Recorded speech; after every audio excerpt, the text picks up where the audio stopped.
Ayan guys, tuloy natin ang gupit. Nagawa ako na ang table napkin guys. Kasi kailangan na namin to sa Thursday. Ito. Nakahanap ako ng gunting na matalas kanina. Yung gunting ko mapurol. Ito may gunting matalas doon sa baba. Ito na sumbura naman talas. Tabi-tabi na yung gupit ko.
Tapos tahiin ko na lang yung gilid nito guys.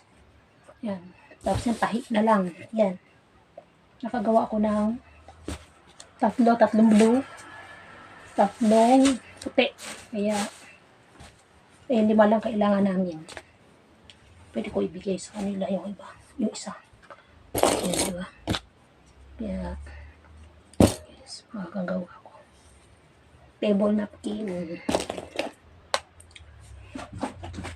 Medyo malabo na yung mata ko. Gagamitin ko guys itong ang gagamitin kong karayom, itong malaking karayom. Single lang naman to, pwede na tong tahian ni single lang. Single lang siya.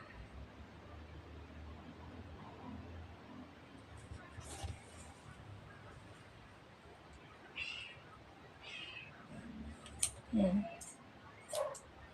Talas ng isa.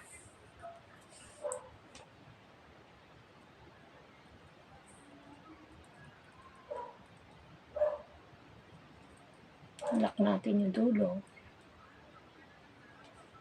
Yung single lang naman to guys. Madali lang itong tahiin kasi single lang naman siya. Ito na kaya yung ano nito.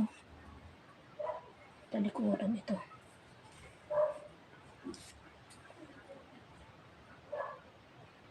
Hindi ko lang kung pwede ito sa ano eh. Bala ko sana ano yun na lang siya guys. Parang sunugin siya sa kandila. Indulo kaso lang baka mamaya. Hindi ko alam kung ano maging itsura. Kaya parang siguro tayan ko na lang siguro.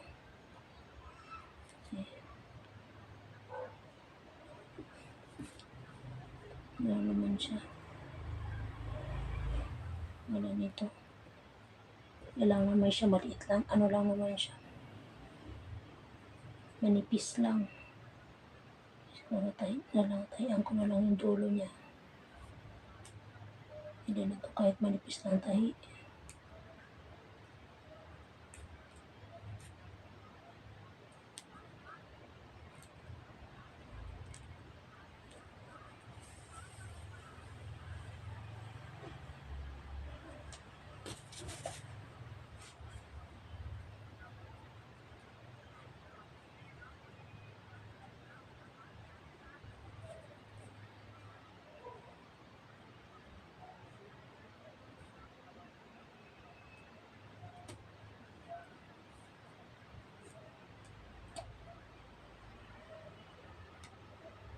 Yan guys.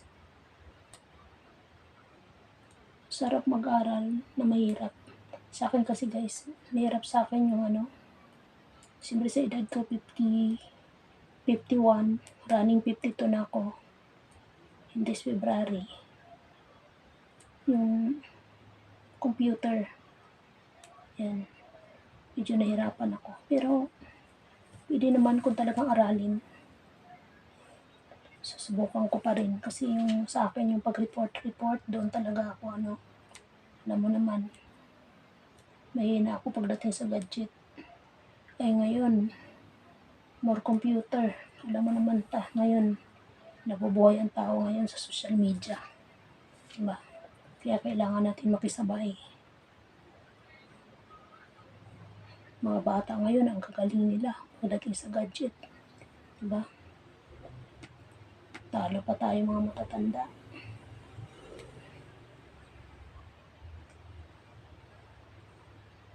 Mabuti may mga pamangkin ako dito na nag-aalalay sa akin na turo ng gamit ng laptop. Lalo na ngayon guys, itong namin, para na kami report, mag-i-ST, malapit na kami mag-i-ST. Kaya, kailangan talaga. Lahat naman ng bagay ay napag-aaralan naman. Kahit mahirap, kung aralin mo ay nagagawa naman. Kaya, bakit magamit tayo ng cellphone, di rin naman natin alam.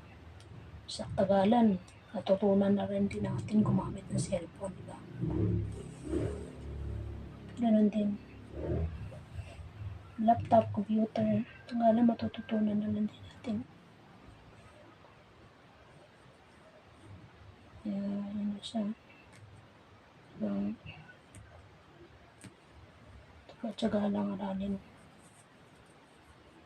Nahirapan ako lalo na pagdating sa yung may class kami minsan online. Exam sa online. Kasi noon, nag-aaral ka lahat. Hindi. Na online. Ay, nauso na online. Actual ang pag-aaral. Ngayon, online. Online, minsan. Hindi ka natututo eh. Iba talaga yung actual. Nag-aaral ka na actual. Diba?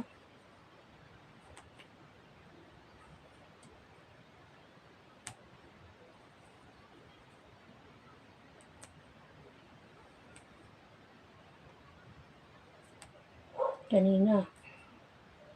Yan.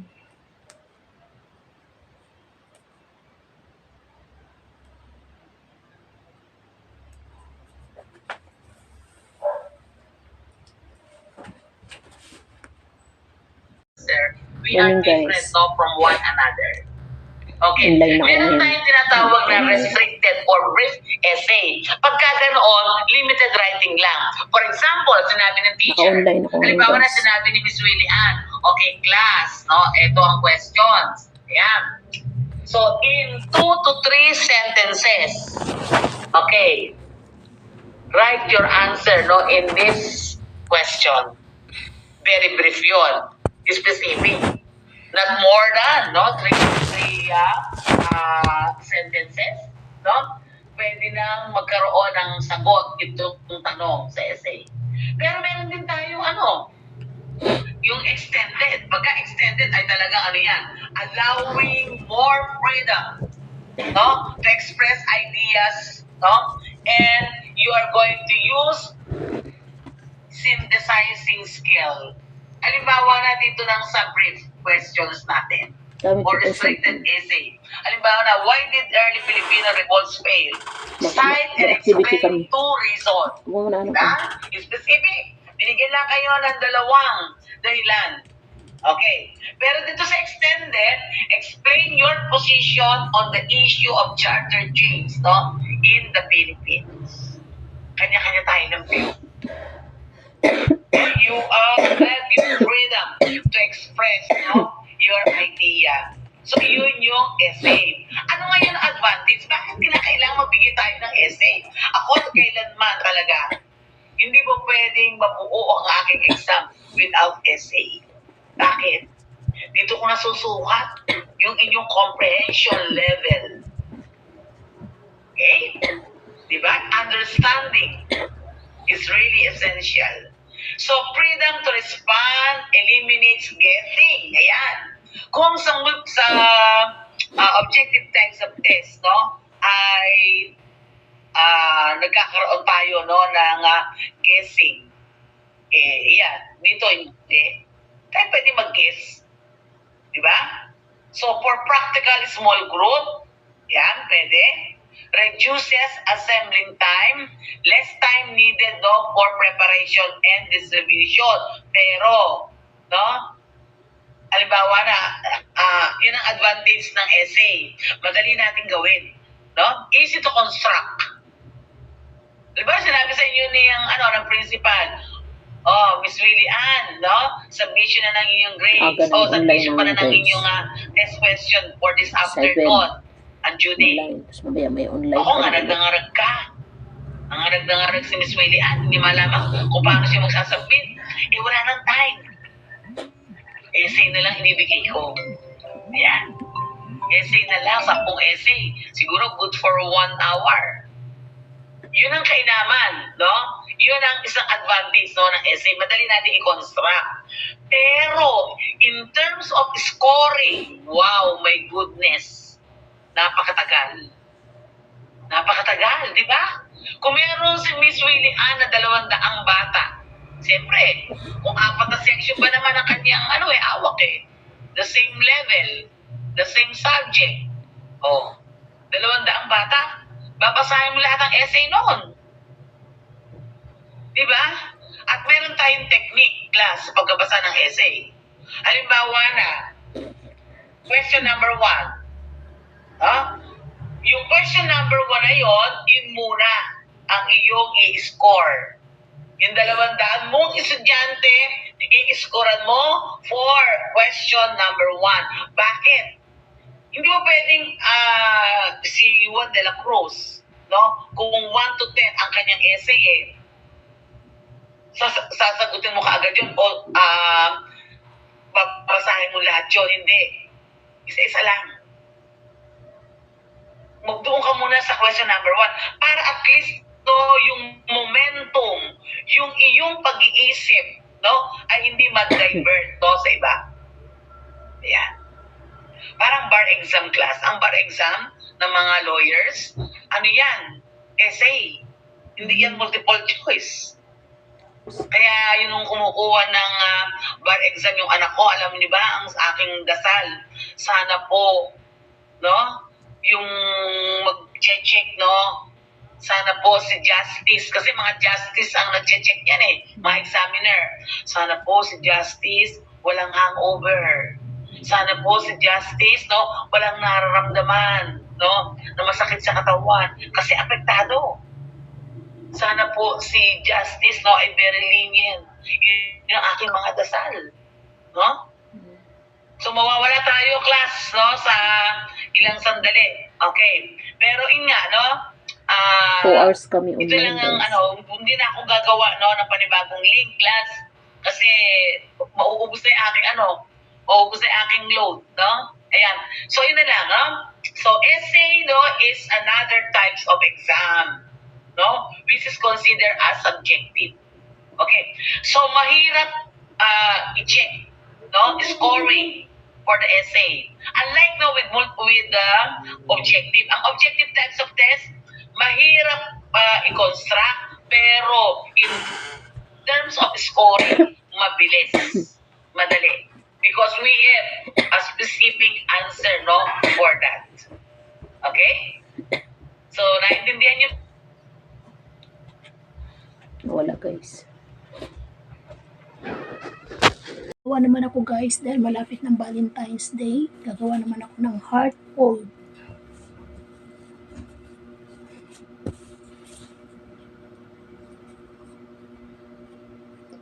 Ito ay heart fold.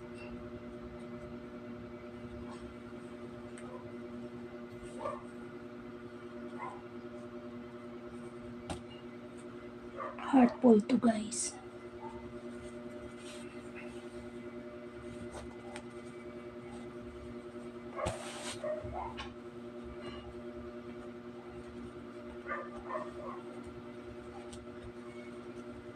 Kasi malapit na ang February 14. Heart fold.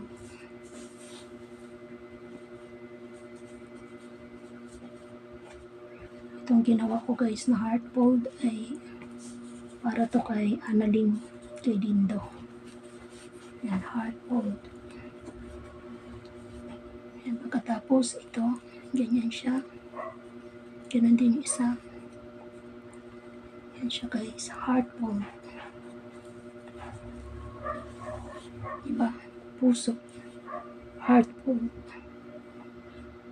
Guys, gagawa naman ako ng flowers. Napkin holder. Flowers. Yan.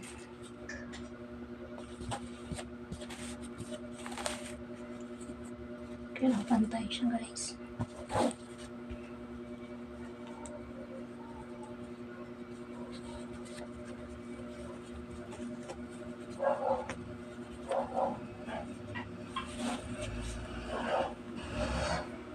Kailangan simulan natin dito guys. Ito sa pinakadulo.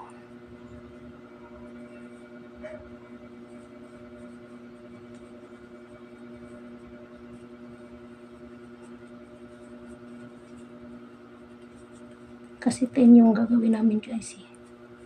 Iba-iba. Kino-order. 10 yung ipapakita namin. Bukas to namin ipipresent.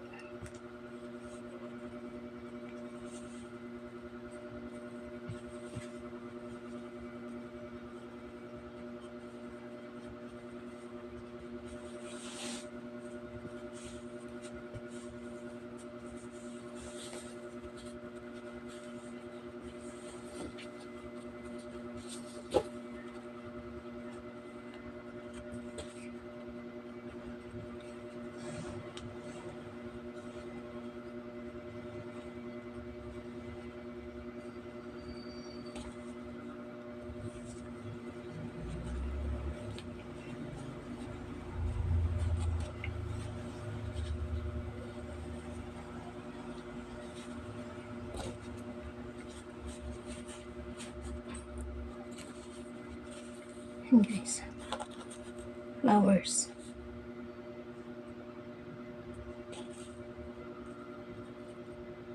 Flowers. Gagawa naman ako guys ng 3 corner.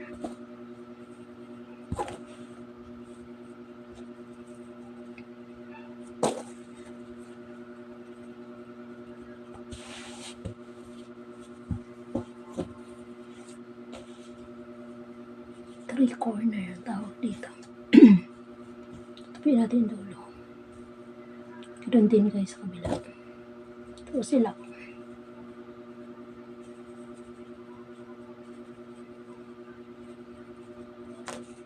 Yan.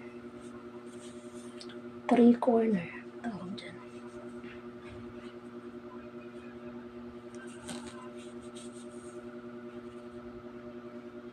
Yan. Three corner.